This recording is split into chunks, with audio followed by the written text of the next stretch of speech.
Era tan famoso que hasta los que odiaban el básquet sabían su nombre. Julian Newman, el chico que con apenas 11 años parecía estar a un triple de la NBA, pero el chico que conquistó YouTube acabó estrellado contra la realidad. ¿Cómo se pasa de ser el futuro del baloncesto a ni siquiera figurar en una universidad de tercera? Hoy te contamos la historia más incómoda, intrigante y brutalmente real del prodigio que se convirtió en meme. Era el año 2012, YouTube todavía estaba lejos de ser la fábrica de highlights que es hoy. Pero ya había algo que estaba claro: si hacías algo que nadie había visto antes, Internet te podía convertir en estrella mundial en cuestión de días. Y eso mismo le pasó a Julian Newman, un pibe de apenas 11 años que sin medir más de 1,5 metros, hacía parecer que el baloncesto era un videojuego programado para que él ganara siempre. Lo loco es que nada de esto fue casual. Julian no era solo un niño cualquiera que se levantó un día y resultó tener talento. No, era producto de un plan casi quirúrgico. Su padre, James Newman, no había jugado nunca como profesional, pero había decidido que su hijo sí iba a hacerlo. Y que si no llegaba, al menos todo el mundo iba a creer que podía. Desde los 5 años, Julian estaba obligado a hacer 100 tiros libres, 200 flotadoras y 200 tiros de salto cada día. Cuando otros chicos aprendían a sumar o jugar a la play, él ya aprendía a vender una finta, a girar sobre un pie y a lanzar sin miedo. Lo más fuerte de todo es que esa presión venía de casa. Julian no creció en un barrio lleno de canchas callejeras, ni en una familia con tradición NBA. Creció en una familia que decidió construir su propia narrativa. Su padre aceptó un trabajo de profesor y entrenador de Downey Christian, una escuela privada que casi nadie conocía hasta que Julian se puso la camiseta. Ahí, a los 11 años, empezó a jugar contra adolescentes mucho más grandes, en el equipo universitario del colegio. ¿El resultado? Videos virales. Julian driblando como un poseso, lanzando triples desde la mitad de la cancha y festejando como si el pabellón estuviera lleno. Internet enloqueció. ESPN, Sport Illustrated, el New York Times, programas de televisión como Ellen y Good Morning America, todos lo querían. Julian no solo jugaba, entretuvo. Y eso era justo lo que su padre había planeado. No importaba tanto la técnica, la táctica, ni siquiera el rival. Importaba que la cámara siguiera grabando. Un solo mixtape suyo superó los 30,5 millones de visitas. En otro, metió 91 puntos en un partido. Sí, 91. Y la gente se lo creyó todo. El relato, el personaje, la narrativa de niño prodigio que va a dominar la NBA. Pero detrás del brillo había algo que muy pocos querían ver. Su padre había construido un reality show alrededor del chico.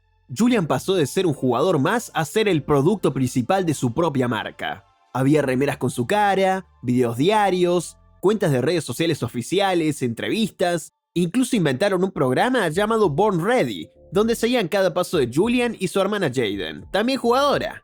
A esa edad, muchos cracks reales están perfeccionando fundamentos, aprendiendo a defender, a jugar sin balón. Julian, en cambio, aprendía a mirar a la cámara después de meter un triple.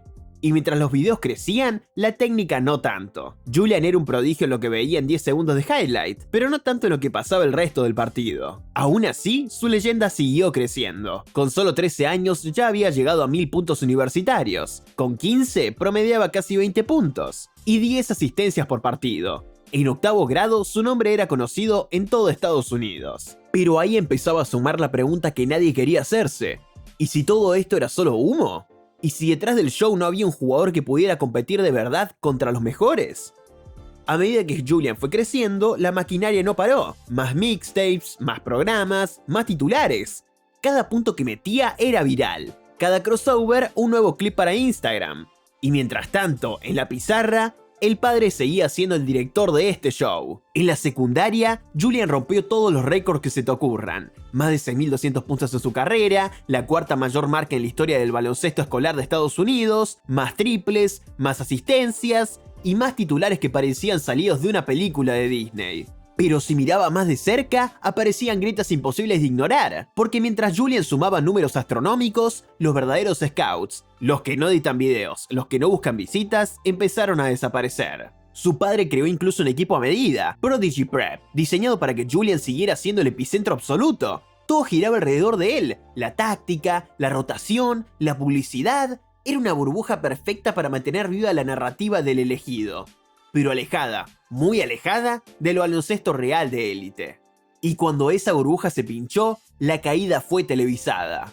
Llegó el momento de enfrentar a los monstruos reales del baloncesto escolar, EMG Academy y la Melo Ball con Spire Institute. El hype era gigantesco. Julian contra la Melo, dos fenómenos virales frente a frente. Pero mientras la Melo había jugado profesionalmente en Lituania, mejorado su físico, su lectura y su visión, Julian seguía siendo el mismo chico del mixtape. En la cancha, la diferencia se vio a simple vista. La Melo parecía un futuro de NBA, controlando ritmos, generando juego, entendiendo cuándo acelerar y cuándo pausar.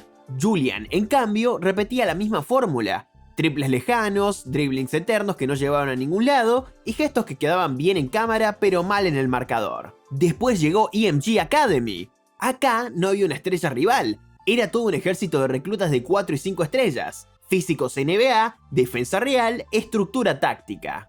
Prodigy Prep salió a jugar y terminó siendo aplastado. Perdieron por 60 puntos. Julian quedó neutralizado, frustrado, hasta se vio obligado a lanzar tiros forzados porque no encontraba espacios. Y ahí pasó algo todavía más cruel. Las cámaras, que siempre habían sido sus aliadas, lo traicionaron. Mostraron a Julian discutiendo con sus compañeros, protestando, lanzando miradas de fastidio, hasta casi peleándose con rivales. El niño prodigio no parecía un líder, parecía solo un niño intentando salvar su personaje mientras el guión se quemaba. El baloncesto, el verdadero, es un deporte donde la madurez pesa casi tanto como el talento. Y Julian, formado más como producto que como jugador, nunca aprendió a leer el partido, a adaptarse, a hacer mejor al equipo. Su defensa era floja, su físico limitado, su selección de tiro errática y sus números de asistencias empezaron a desplomarse cuando el rival subía el nivel.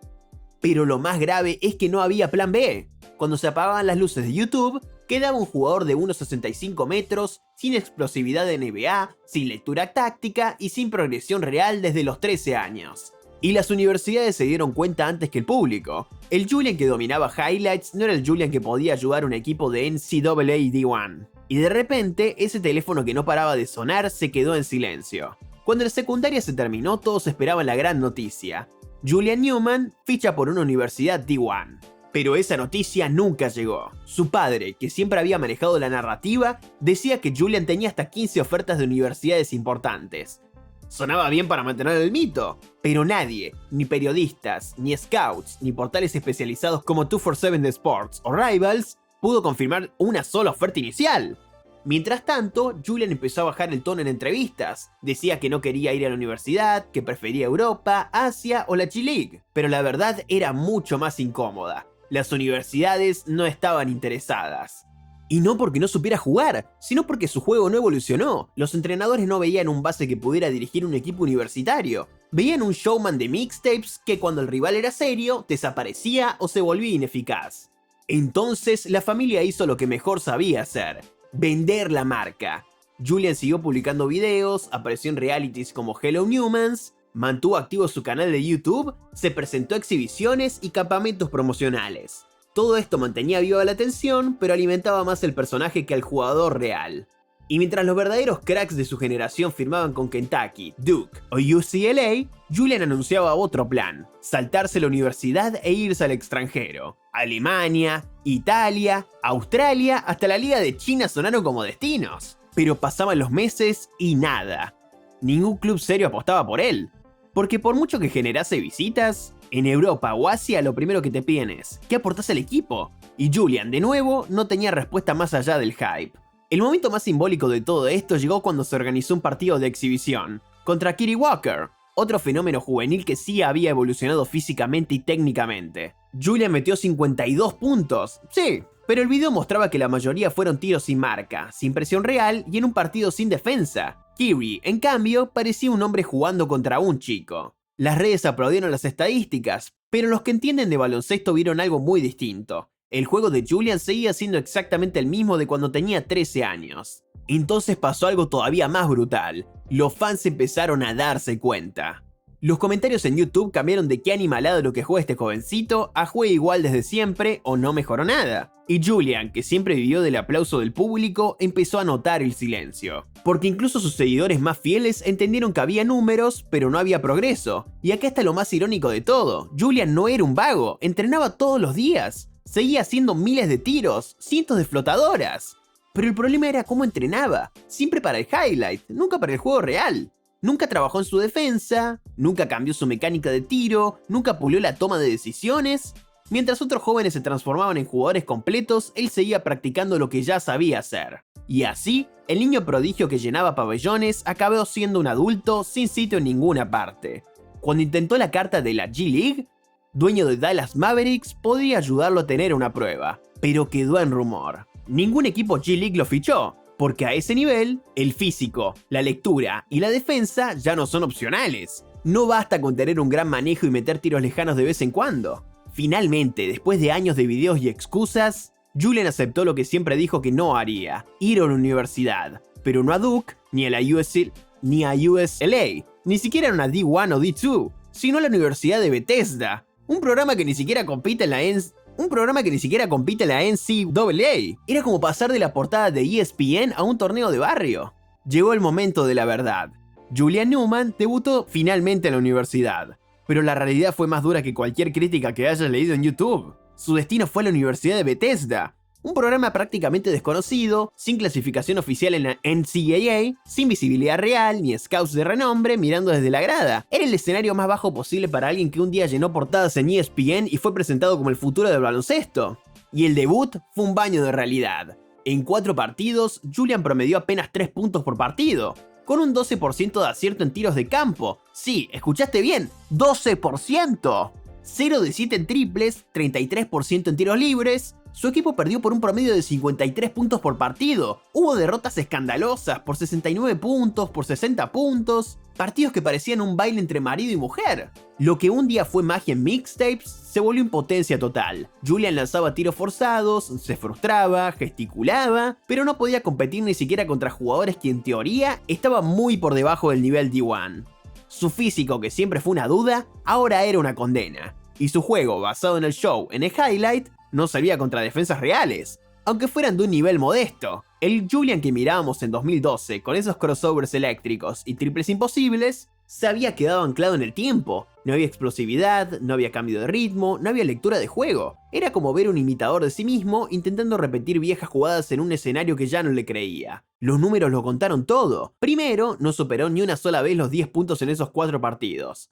Segundo, promedió más pérdidas que asistencias. Tercero, se quedó sin anotar un solo triple. Incluso para los más fieles, fue imposible seguir defendiendo el relato. El niño que un día desafió a rivales mucho más grandes y los hizo quedar en ridículo, ahora era dominado por jugadores completamente desconocidos. Los mismos fans que antes llenaban comentarios de GOAT, ahora preguntaban ¿qué te pasó, Newman? Y lo más doloroso, Julian no tenía plan B.